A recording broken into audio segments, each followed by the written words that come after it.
આજે ગુજરાતના મુખ્યમંત્રી ભૂપેન્દ્રભાઈ પટેલ અને નાણામંત્રી કનુભાઈ દેસાઈ દ્વારા 2025-26નું નાણાકીય બજેટ વિધાનસભા ગૃહમાં રજૂ કરવા જઈ રહ્યું છે ત્યારે આ બજેટ અમે આશા રાખીએ છીએ કે આ બજેટ પુરાતનવાળું અને આંકડા માયાજાળથી વિહીન હશે અને આ બજેટમાં જે રીતે ભારતીય જનતા પાર્ટીએ દિલ્હી, મહારાષ્ટ્ર, રાજસ્થાન અને મધ્યપ્રદેશ જેવા રાજ્યોમાં જે મહિલાઓને લાડલી દીકરી યોજના હોય કે મહિલા સન્માન રાશિના રૂપે 2,500 રૂપિયા આપવાની પહેલ કરી છે.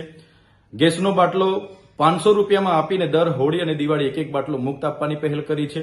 યુવાનોને બેરોજગારી ભથ્થું આપવાની પહેલ કરી છે. સાથે સાથે આ તમામ રાજ્યોમાં વીજળી ફ્રી, શિક્ષા ફ્રી, સાથે સાથે પાણી ફ્રી જેવી એમણે પહેલો કરી છે. એવી જ પહેલ આ બજેટ દ્વારા ગુજરાતના લોકોને પણ લાભવંતી કરે એવી અમે આશા રાખીએ છીએ.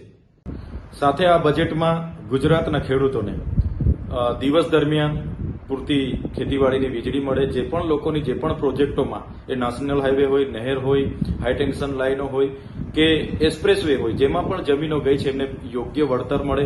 સાથે સાથે ખેડૂતોના જે ટેકાના ભાવ છે એને સીસીઆઈ દ્વારા ખરીદી કરવામાં આવે અને ટેકાના ભાવ સારા મળે એવી પણ અમને અપેક્ષા છે.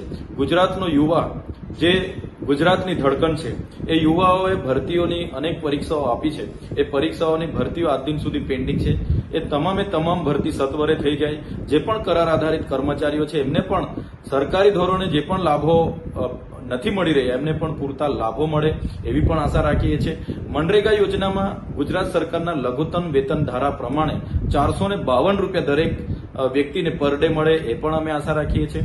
ગ્રામ્ય વિસ્તારોમાં પ્રધાનમંત્રી આવાસ યોજનામાં 1,20,000 માત્ર આપવામાં આવે છે, જેને વધાવીને 3,50,000 કરવામાં આવે એવી પણ અમને આ બજેટમાં આશા છે.